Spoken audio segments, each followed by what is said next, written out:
Well, okay, first of all, you guys get the prize because here's a talk that's advertised as robots and dance. So you obviously have very well-developed right and left brains to be here tonight, and you weren't scared off by either one, so I applaud you for that. So I'm going to talk for about 20 minutes on rehabilitation robotics. We're talking about robots that help people. And so when you think about robots that can help people, just close your eyes and think, what's the first image that comes to your mind? Terminator. Well, this is mine. I want to show you where we are at first on making robots that are like C-3PO. So this is from the DARPA humanoid robotics competition that was in LA at the fairgrounds 2 years ago. And let me see here.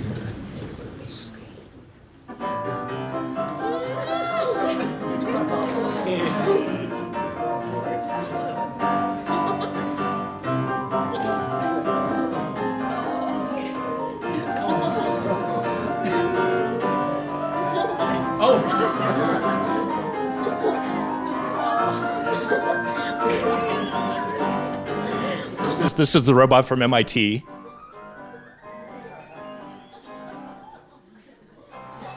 Okay, so I'm going to be talking about partly about automating physical therapy, and sometimes physical therapists are worried, are we going to take their jobs? But actually, we're creating jobs for physical therapists to take care of the robots that we make. So I'm interested mainly in people who have had a stroke. That's 1 out of 6 people in the world will have a stroke, and about 80% of people have arm weakness. So here's a volunteer in our lab, and I'm asking her to touch her chin. And it's very difficult for her to lift her arm. And I became obsessed with this. How do you get into this state? Why do you get to here? And is there anything you can do to prevent getting to that state? And once you're in that state, can you get out of that state? And so we started developing robotic devices in order to automate the repetitive aspects of physical training that healthcare doesn't pay for fully. So you get limited time with your therapist, so we thought we could make robots that help you get physical therapy. And this is kind of the most complex exoskeleton we developed. This man had a stroke. He's driving a simulation of a motorcycle through Death Valley, and you can see he used to drive a motorcycle before his stroke, and so you can see how engaged he is. So part of this is just about making engaging environments. The robot's also physically assisting him. So it's kind of feeling out as he goes how well he's doing, and then providing just enough assistance to help him stay on the road, but not doing too much for him. And we built this type of device, and we've studied it. A version of this we patented through UC Irvine, and it was licensed by a Swiss company, and it's in about 900 hospitals now. So it's helped people with stroke and spinal cord injury, multiple sclerosis, and cerebral palsy mainly. So how do these devices work? It's a beautiful picture of the brain. So one thing that they're likely doing, it looks like from brain imaging and from our knowledge of the anatomy and how motor learning works, but you can see here you have all these tracks that are going down into the spinal cord. So your brain has to solve this problem of figuring out which of those tracks does it need to activate to make your finger extend or your hand flex.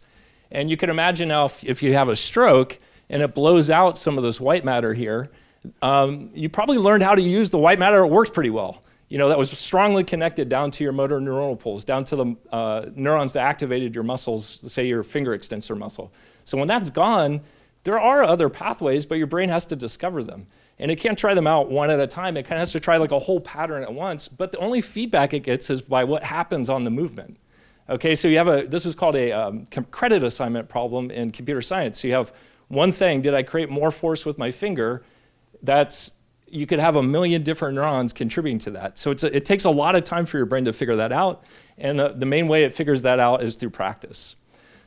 So how do stem cells come into play here? So I'm currently working with stem cell biologists who are implanting stem cells, in their case, in the spinal cord. So when one of these pathways is broken, they put a stem cell in there and they coax it into a neuron, and it grows out. So you can imagine sort of growing out along this track here, and it connects up to the cells up there, and it connects to cells down there. So it makes a bridge. But the thought is that that is not going to help you very much unless you train that connection and understand what it can do for you. And so we're working in different animal models to build robotic devices to retrain forelimb function, hand function, in order to essentially try to bump up the effect of the stem cell. So we've become very interested in this idea is how do you deliver a lot more therapy than people are getting? So the average physical therapy session, you only get about 30 practice movements. So I had a student who was a musician, and we had a grant where we were going to study hand movement, and he came up with this idea of a glove that just measures when you make different grips, and then you play Guitar Hero, which is the third most popular video game invented that was programmed by a UCI student. And so now you can be engaged in the game, listening to music as you try to make these different grips. So we studied this, and I'm only going to show you a couple plots, but you have to have, as a researcher, you have to have some of your all-time favorite plots. And this is one for me. So we gave this to 18 volunteers who had had a stroke, gave it to them to take home. And this, on the y-axis here, it shows the total number of grips they completed as they were playing Guitar Hero. And this is the 3 weeks that they were in the study. This line is what we asked them to do. And so you can see the first week, on average, they're doing about what we asked. And then, or about here, they go take off. So there's this kind of addictive flavor, but maybe some students here know about the addictive flavor of video gaming. But Guitar Hero is a very fun game to play. But here we have now making thousands of movements instead of those 30 that you might do in a physical or occupational therapy session. And what the result of that is, if we ask, this is a scale where we ask people how much they're using their limb. And you ask on a bunch of questions about, on a scale of 1 to 5, how much you're using it to cook or do different things. And this blue group here is the one that got the music glove. This is their baseline. You can see it goes up after 3 weeks of training, and then they stop using the music glove, but it keeps going up for another month. This group just got the book of exercises, the dreaded book of exercises if you've ever gotten rehabilitation at home, which most people never do. And so then at this point, this group, we gave them a music glove, and then they were able to practice with that, and then this encouraged them transferred to using their limb more at home. So that's commercialized now. I have 2 former students who did a startup company called Flint Rehabilitation Devices. In the first year of the company, they had several thousand people call because people need this kind of thing. We're trying to sell it for fairly inexpensive, around $300. You can just buy it out of pocket without insurance. And but you have to have enough hand movement ability to be able to use it. So only about 1 out of 8 people calling had enough hand movement ability. So they came up with this idea. And at first, I thought it was kind of a bad idea, and I discouraged them. But they had this idea of making these pucks that sense how you're moving them around and squeezing them.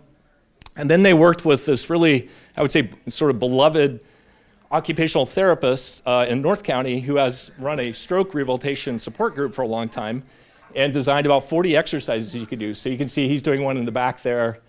And so then they commercialized this, and now they've sold about 5,000 of these.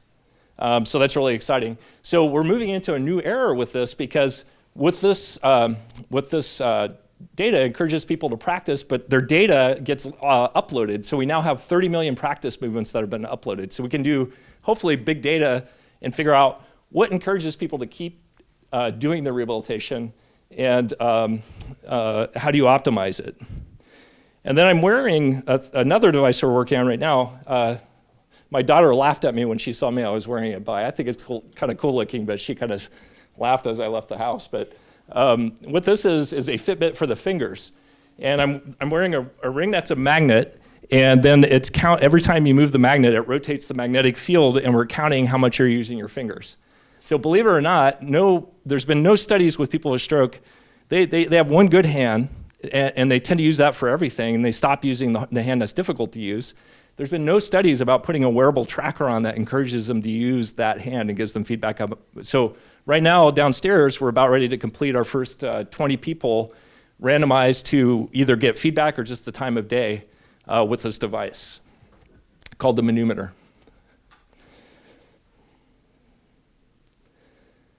Okay, so just to finish up, what determines the effectiveness of these types of rehabilitation technologies for specific people? I just wanted to share a couple really fun scientific findings. Slackers. So we're all slackers, and we have discovered this and been able to mathematically model how your brain implements slacking. Okay, so the idea here is that when you're generating force with your muscles, you're always trying to reduce the amount of force that you're generating if you can get away with it. Okay, so if it doesn't create errors in your movement, then you'll keep slacking. And we actually can model that mathematically very, very accurately. And so you can all think tonight, oh, I'm a slacker, but another way to look at it is you're an Olympic athlete, or you're a highly tuned, optimized person, because we've demonstrated that slacking mathematically, in the engineering sense, optimizes your movement ability, your energy consumption. Okay, so I put the biathlon up here because these people have to cross-country ski, so they want to conserve energy, go fast, but be as efficient as possible, and then they have to stop and shoot and be really, really accurate. And so you always have this trade-off going on in all your movements about you want to be efficient, but you also want to be accurate. And so slacking helps you become efficient, and when it creates errors, your brain corrects for them, and that's how you become accurate. So that comes into play with the robotic therapy. That's the context we discovered it, because when we started using textbook controllers to assist people with disabilities, they just let the robot take over. And so what we had to do here is to have the robot be a slacker too. So the robot has to kind of slack and let the person make errors in order for the therapy to be optimized. And then the other thing is that we've discovered is proprioception. So it has a big role to play in robotic therapy. And so proprioception is the awareness of the position of your body. This was from a science museum or activity up in Canada. I thought it was kind of cool. So you can test your proprioception by closing your eyes. You can do this now if you want. And then take your finger and try to touch your nose. Okay, so you're pretty good at that. So how do you know where your arm is in space? You know that because you have thousands of sensors in your muscle and skin that tell your brain, and then it computes where your arm is. And so we recently completed a study downstairs. So here we have a robot now that's assisting you in playing Guitar Hero, and we gave people 3 weeks of training with this robot. And this is perhaps a bit too complex, but what we found, I'll just highlight a couple things. We found we could measure their proprioception by having the robot move their fingers back and forth, and they had to push a button when the fingers overlap without vision. And so we found over half of them couldn't really sense where their fingers were. But more importantly, when we gave the robot therapy, 9 patients really didn't improve from it. 9 had really good improvement, and 13 kind of had moderate. We looked at 40 different predictors at baseline about who could benefit, and the ones that really mattered was, did you have good proprioception? And it correlates in the brain, which relate with sensory motor activity in the brain. And so basically now we can take you and measure your finger proprioception and then tell you, are you going to waste your time in doing 3 weeks of therapy? And we have another study starting where we want to try to retrain proprioception. So for the people who don't have good proprioception and aren't going to benefit, how do we retrain it? So you start proprioception exercises to move like a dancer. So Kelli will be talking about, the robots in the video games are cool. The dancing is the ultimate sort of integrative form of rehabilitation. And so we're interested in collaborating and have collaborated in the past. Just to show you 2 quick videos. This is a class I teach. I have 300 students, and they build mobile robots that have to turn this corner and go up this channel and hit the Death Star. It's like the Star Wars scene. But I wanted to show you, just to show you what UCI students are doing. These are mechanical engineering students. But also it illustrates the proprioception thing, where if you can't sense where you are, then you can't make progress, right? So you see all of these guys falling down, and they're using a magnetometer to sense north, and if that isn't working, they just leave the track and fall over. And as a conclusion, we had 100 robots, so teams of 300 students. We had 100 robots, and this is a little demo that they put together at the end of the year.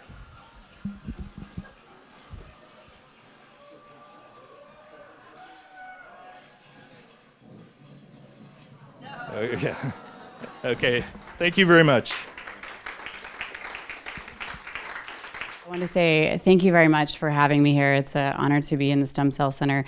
And also, it's really great to see all new faces here and learn about what we do and kind of start learning about what we do in the center, not only as scientists, but as promoters of better wellness. So the title of my talk, I had a medical student actually working with me on this talk this morning, and we were coming up with all these funny names. So shall we dance, right? So with no further ado, I'll move forward. So the intersection of science and dance is really important. And so we're going to talk about this in two revolution ways. One is really what is the drive between the relationship between dance and science and dance, and how can dance be a therapeutic tool, and then how can dance help science. So those are the two main focuses, but also really thinking about how can we use different rehabilitation strategies to augment and to enhance stem cell therapies. Right? So we have stem cell therapies that go into an individual, whether it's into various parts of the brain or into the spinal cord, whatever it may be, right? Even used for diabetes, right? So we need these islet cells to perform, but we also need to increase like physical function. Can we use dance to enhance those outcome measures? And so that's really what we're going to focus on today. So the background is quickly, as Eileen already said, I don't need this slide. I started off in the rodent model focusing primarily on spinal cord injury, and then went into study humans, and then followed back up. Now I'm working with performing artists and mostly focusing on the world of dance. So two aims, just to reiterate: how can dance help science, and how does science help dance? So you can see that there's an intersection between injury prevention and therapeutic components of dance. I'm actually going to really focus on the therapeutic components of dance tonight, and really focus on the idea of how dance is a healing art. So connections.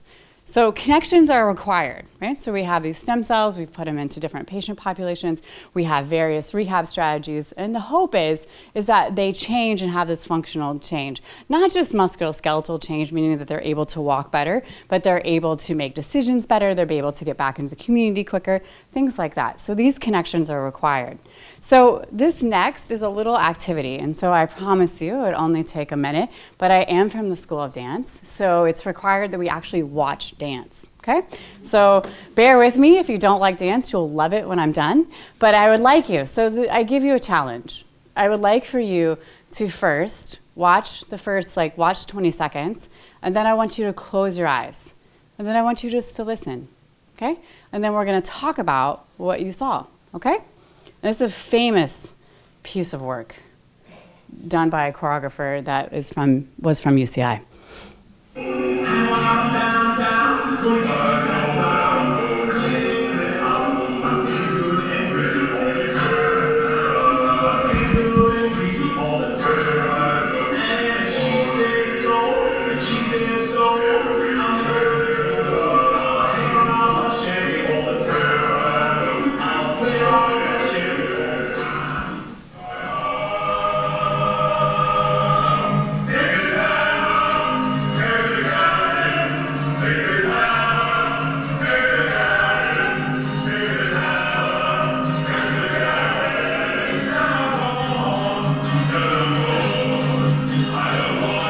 Okay, so normally at lectures and talks, I do all the talking, but this new way we learn is called active learning, and so we're gonna have a little moment of active learning.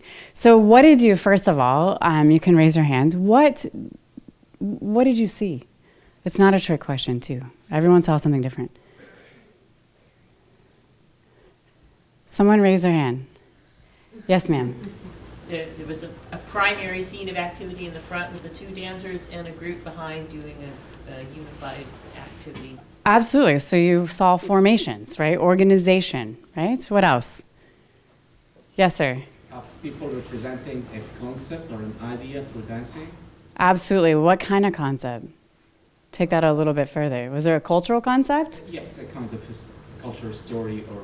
Yeah, a historical concept, right? Okay. Yes. It was a mating dance. Okay, absolutely, could be. Next, anybody else? Yes. It sounds like they're trying to use song and music and rhythm to kind of stimulate doing an activity. I mean, that's kind of the history of chain gang songs, right? It's kind of a call and response and a way to kind of tie the rhythm of the music to an activity so you can be more invigorated to do it. Right, absolutely. Anybody see anything else? Yes, ma'am. I saw a lot of muscles working hard. Oh, right. Very beautiful muscles, right? Very coordinated. Yes, Cameron. I didn't really register what the people were doing first so much as just like it was all red, pink, and like it was all sort of like two tones of color. Right, so the color, right? So all of those things are very important. And I will say to you that every single thing that you said can be therapeutic, right? For learning proprioception, right? For orientating where we are in space, right? For maintaining our physical fitness, for actually driving neural connections in our brain. So very good. So we're going to continue on. And I'm just going to show you a little bit of piece of data that's talking about in Parkinson's patients where they actually use salsa and salsa and tango in individuals with Parkinson's disease. And you can see quickly, basically before the individuals, this is actually like a 6-minute walk test, right? And you can see the difference afterwards. There was a significant difference in the individuals that participated. Now, this was a community dance. Right, so they met at a community center and they danced for 12 weeks, and you can see this big difference. So basically what changed was also their time to walk, but they gained more hand function after they participated in the study as well. All right, so therapeutic components. So you guys, we talked about that, the spatial awareness, like also the cultural relativity. We understand from Dave Reinkensmeyer's work and other people's work too that we really need to make rehab relatable, right? So if we give a stroke patient, an individual who's had a stroke, we give them a video game that it's playing, I don't know, a bunch of rap music that they can't identify with, right? Then they really want to hear something they identify with, right? So there is time and place that we have to make things appropriate for the individual. So visual stimulation, right? So that's really important as well.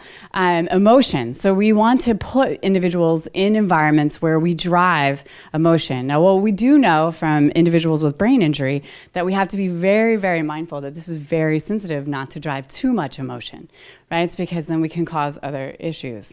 Physical contact. Now, this is also a very interesting concept because most of you in the room don't want to be touched because you're under the age of 18, but I will say to you that, and also there's a very fine line in individuals with brain injury too. So we have a lot of individuals when I ran a pilot study that did not want to do partnering work, that they wanted to be independent, right? So they wanted to drive this independence. So physical touches can be important.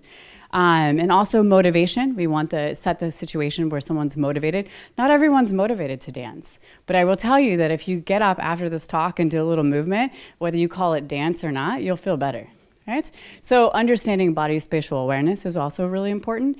And rhythmic stimulation, like you said, right? So driving this rhythmic connection, whether it's with the music, right? And we've also found in my work that actually like the getting on the offbeat actually is driving something very different in the brain as well. All right, so what I'm going to focus on today is a quick study that we did in relationship. I worked with PERC as well as a few other founders. So what is cerebral palsy? So cerebral palsy is a neurodevelopment disorder, and basically we worked with children under the age of 18 in the study, and it's a small pilot study. So the research question was, can we use a form of dance? And in this study we used ballet, and can we do different types of a dance intervention and then study different gait parameters. So what I'm going to talk about today is just the results within the gait study, meaning like how well do they walk, how well were they getting up, right? Things like that, which is really important for function, right? So these individuals wanted to be they want to be in school where they could go to the playground with all their friends and be able to play and get up and do things.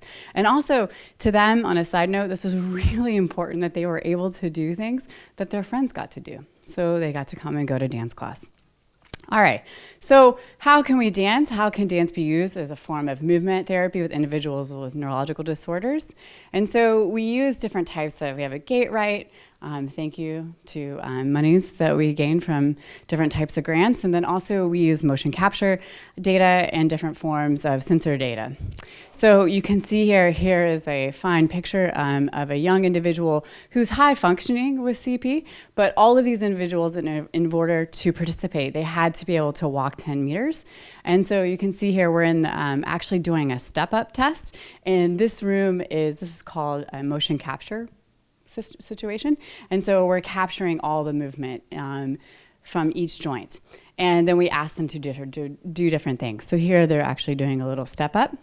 And then you can see here, this is part of the intervention. So we started the intervention out with stretches, and they got to wear their leotards and their ballet shoes. And it was really also, I think the one thing to talk about too is that research is not an I situation, research is a we. And this project, we brought in Chapman physical therapy students, and these are these physical therapy students. And this is also a biology double major, dance major, who is going to be going to medical school, right? So we're combining resources, but also combining fields.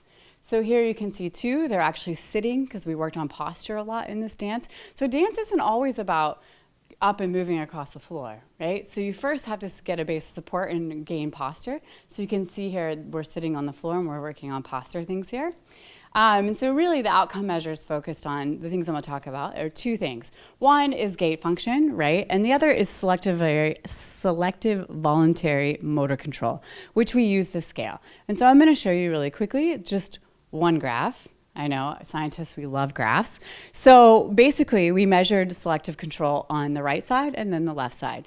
And so you can see here that on the left side, the individual, what we want is, so you can see there's each joints, right? So we have toe, hip, knee, ankle, and the SCG joint. So what we want is we want to have equal, just like this one, on all sides, right? So meaning that this individual increased ankle movement and also increased movement at the knee. Right? So this is actually a functional difference. The other thing that happened here in this subject, on the right side, you can see kind of the opposite happened, right? So in individuals with cerebral palsy, you can, and most likely, you have like sides that are not equally functional. Right, so there could be greater dysfunction on one side versus the other. So that's why you're seeing this like difference in function. So overall, we were able, and we're actually publishing these results right now, we were able to make small changes in these individuals and make functional changes as well. So overall summary is really focusing on this idea that there is a relationship and a tool to using movement, right? To using various forms of movement. And also, I think one of the things that I always stress, I was a ballerina dancer until I started falling in love with horses.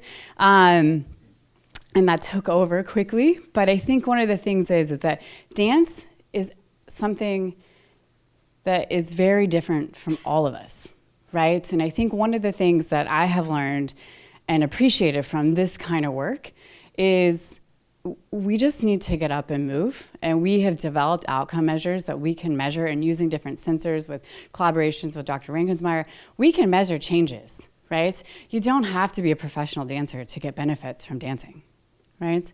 And so I think that it is very valuable. So I hope that I convinced you that dance is a therapeutic tool, and we can use musicians. The next study I'm doing, I'm trying to actually have a live musician who's actually going to spin and make live hip-hop music, because that's what my base work has found, is that individuals with brain injuries from the ages of 21 to 28 don't want to listen to the kind of music that I picked out. They want to listen to other kinds of music.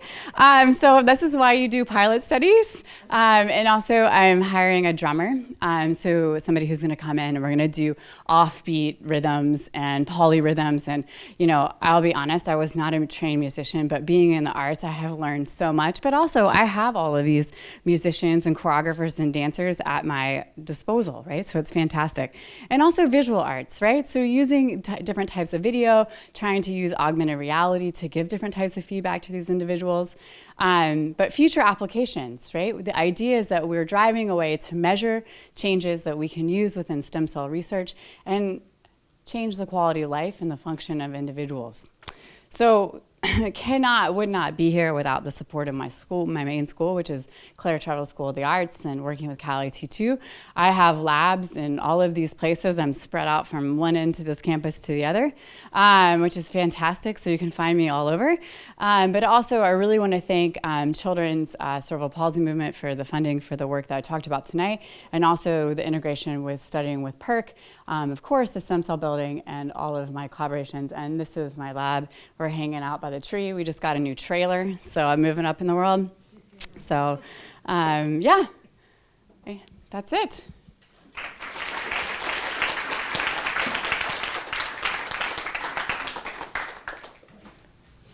Questions for Dave and/or Kelli? Great. I'm wondering how, if at all, you're, I know you're using stem cells mostly and you're focusing on that, but do you do anything with putting computer chips in brains? Let's see. I work with colleagues that do that, and the closest I've gotten is putting electrodes on the top of the brain, and what we do is we measure your brain activity that predicts whether you're going to move well or not, and then we train people to control that. So you can shape your brain activity by getting biofeedback. And then if you do that over a few weeks, then when you try to move, you can move better. And when I say you, I'm talking about people with stroke, specifically trying to open their hand. Yeah. I'm going to take this one first because I'm here. Question for Kelli. Obviously, I'm a huge fan. Just wondering if the effects that you're suggesting are specific to dance, or is it any type of movement? So if you engage in any form of activity or exercise, would you expect the same effects, or is there something because of the combination of emotions and hearing music, etc., that's causing something specific with dance? Yeah, so absolutely. So I just recently wrote a grant, and if you'd like to fund it, because I think that my biggest thing is I don't know the answer to that, right? And so I think grants. So I think it is a combination of all of those things, because we know in traditional rehab, sometimes the same emotion is not exuded when you see these kids in the vestment, and even individuals with brain injury as well too. So I think I would hypothesize that it's all of them.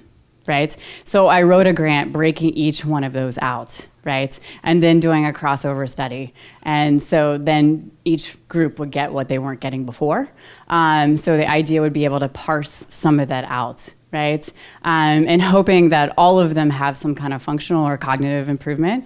And we talked about functional improvement today, but a lot of the things that I'm also focusing on is, are they able to make decisions quicker? Are they able to get back into the community quicker, right? So I think that that's a very good idea, and I hope in the future, in the next year, to be able to study that. So thank you. Dave, can you build an intelligent robot for rehab that's going to learn what the subject is doing and keep improving it? We have. I mean, that's part of what we do. Yeah. I'm not sure exactly what you have in mind, but each of our robots senses what the person's doing and then adapts what it's doing based on the performance of the person. I'm asking about artificial intelligence, whether you are overtly trying to make an AI robot. Oh, am I trying to take over the world? I can't tell you. We are using, actually, I am a robot. Yeah. We use elements of AI in our robots to make decisions. Even in this watch I'm wearing, it's using an element of AI to judge when I'm moving my finger. Artificial intelligence. So it's manifesting, for example, in driverless cars, where you've taken a lot of sensor data and then you have to make decisions about how to drive the car, for example. Over here. So I want to ask both of you, how do you feel if you could measure the confidence levels rising in both of your therapies, and how that would have impacted your studies as well? Yeah, we actually measured that. And I think we measured it for the first time in robot-assisted therapy. And what we used a verified scale, and we had two groups of people. So one, the robot helped them a lot to play Guitar Hero, so they got 80% success. And then the other group, the robot didn't help as much, and they got 50% success at hitting the notes. And then we measured, for example, self-efficacy and intrinsic motivation. And the group that gets higher success feels that they're doing better in the therapy, that they're putting more effort into it, interestingly. And they had better long-term retention of the training. And so we think it's related potentially to what's called dopamine in your brain, that when you have more success, it's known that that helps cement the memory. And so the robot, by physically assisting you and helping you move along, actually probably gives this dopaminergic effect. Yeah. Yes, sir.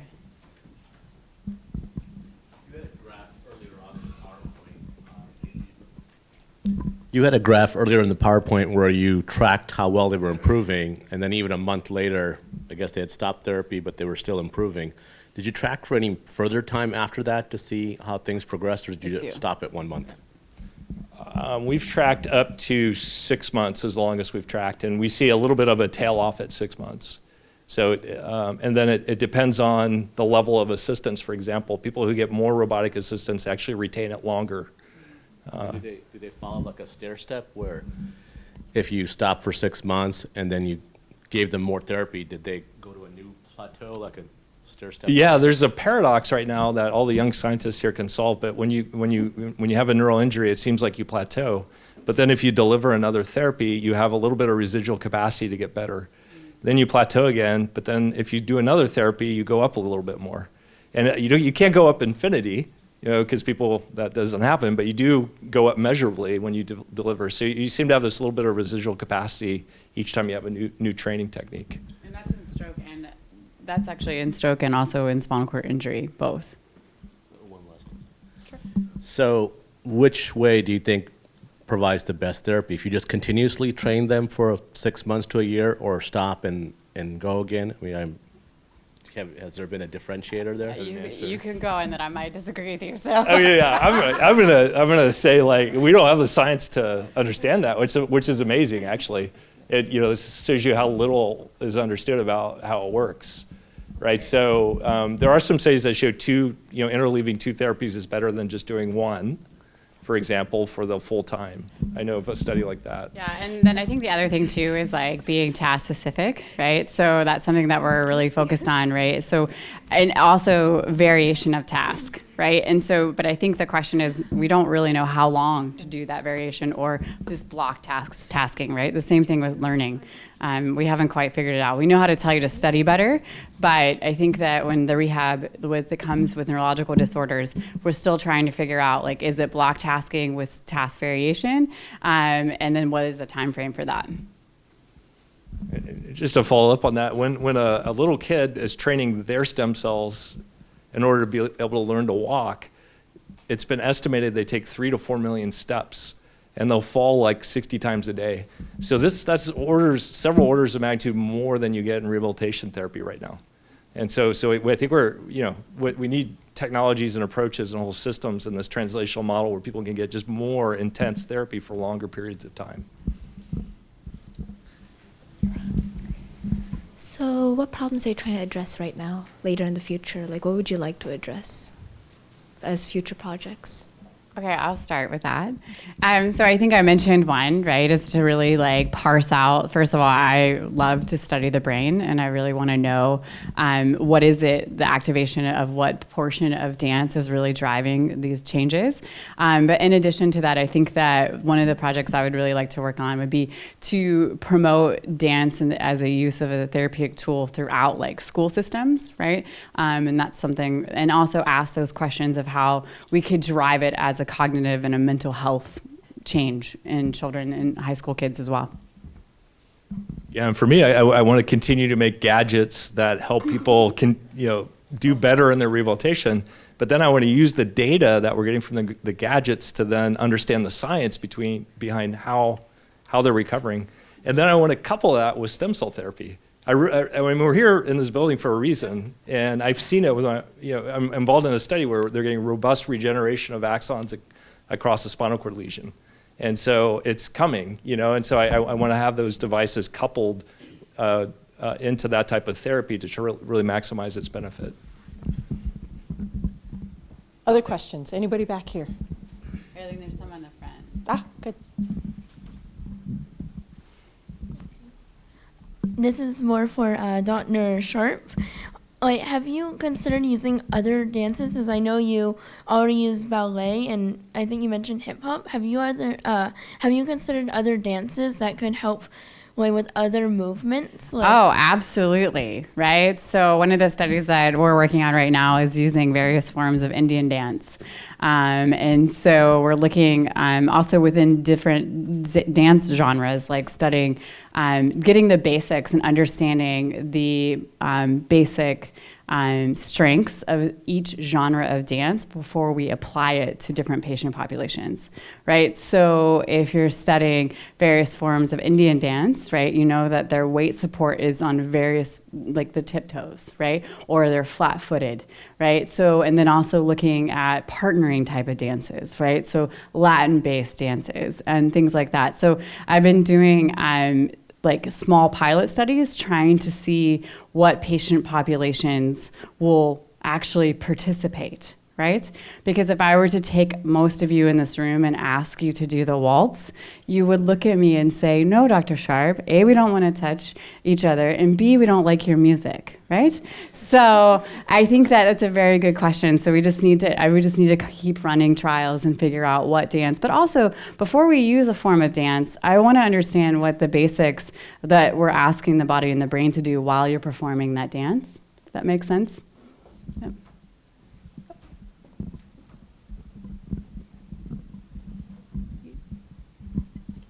So I heard you were interested in Indian dance, but like which ones are you like trying to incorporate in? I knew you were going to ask that, and now you're going to kill me because I'm not very good at the pronunciation. It's okay. I've been dancing for 10 years. So, and I actually have three. I have actually a resident who's an Indian dancer, and she uses a classical form that starts with an S. S. And then we're also studying one with a B. Bharatanatyam? Bharatanatyam, yeah. That's what See, I don't want to kill them. them. I don't want to be disrespectful, It's okay. so I'm It's terrible. Fine. It's fine. So, but there are three. One is a classical Indian dance that is from northern India. And then, so there's three of them, and I can pull them up on my computer. I just don't want to butcher them on camera. But so, and if you're interested, I'm always looking for dancers and people that are interested in science, and I do take high school students in my lab. But we are studying, and we're also looking for participants, if you're over 18, that if you do Indian dance, so you can plug this. I am actually running a study right now looking at balance strategies in various forms of Indian dance. So, in people under the age of 30. Yeah. So it was mentioned before that when a patient has a stroke, some of the pathways from their brain that go to their spine are damaged or like even destroyed. So I was wondering, what's more efficient in leading the patient to recovery? Just putting completely new stem cells in, or just trying to like rewire the brain through therapy to like get the brain to form like new connections, or how to like utilize other stems that go from the brain to the spine? Yeah, that's an excellent question, and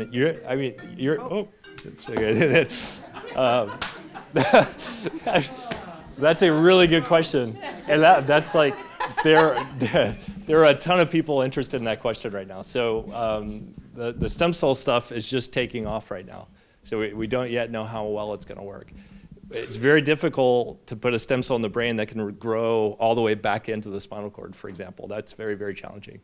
And so right now it's about reorganizing networks in the brain, for example, or growing from the spinal cord over a short distance.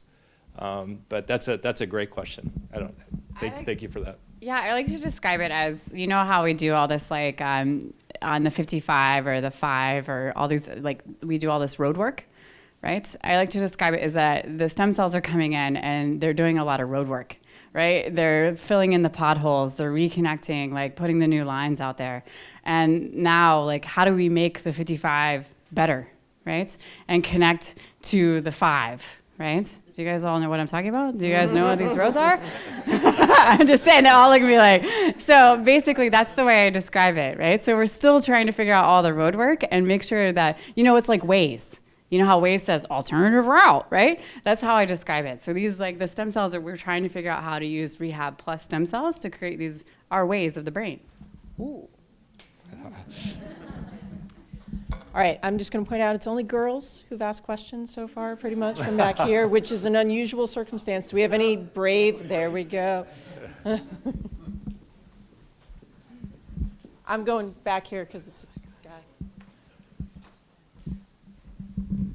guy. Question for Dr. Sharp. So through your research, have you only worked with hip-hop music, or was there other genres of music? And is there a specific genre that works better, or is it just the genre that the patient identifies mostly with? So I think that still is to be determined, right? So I've only run a pilot study basically looking at various movement forms, right? Looking at movement forms related to hip hop and breakdancing. Also looking at Latin-based forms of music. This is all in one study. And then also evaluating like traditional like waltz kind of things. So at this point, the patient population that I studied, they preferred, right? They were preferred like more of music that was based in the hip hop genres, right? Or more of it's kind of a mixed kind of music style, right? So it's more of a, I don't know what you call it, like house and hip hop kind of thing. I've learned a lot through this kind of work. But I think what we need to ask more of is with different subject populations, right? I think that those desires are going to change and the results might change, right?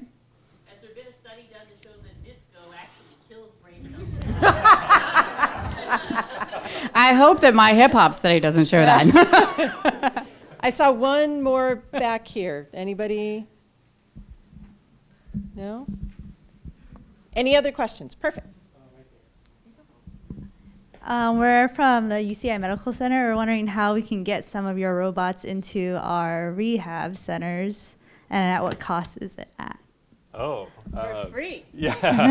Well, we have one of them is in the outpatient unit right now, and then we just got a grant from the ICTS is going to give $50,000 to outfit UCI with the latest technologies. Very nice. And the sophisticated robots are expensive. Like that arm exoskeleton is about $60,000, but there's a lot of lower cost things, and we're going to make UCI really high tech with these sort of lower cost things. And study then, actually what Dr. Anderson was talking about, we know these things work, but then clinicians don't necessarily use them. Mm-hmm. So why is it that second valley of death? We're really interested in studying how do you get it from there to be a regular part of clinical practice. Very cool. All right. So thank everyone for coming tonight. I'm sure that Kelly and Dave will be here for a few minutes if you'd like to come ask any questions on the side. Once again, our next lecture is, Brian, help me out. ALS February, it's on the list that's at the back of the room. And thanks again for coming. Let's give our speakers one last round of thanks.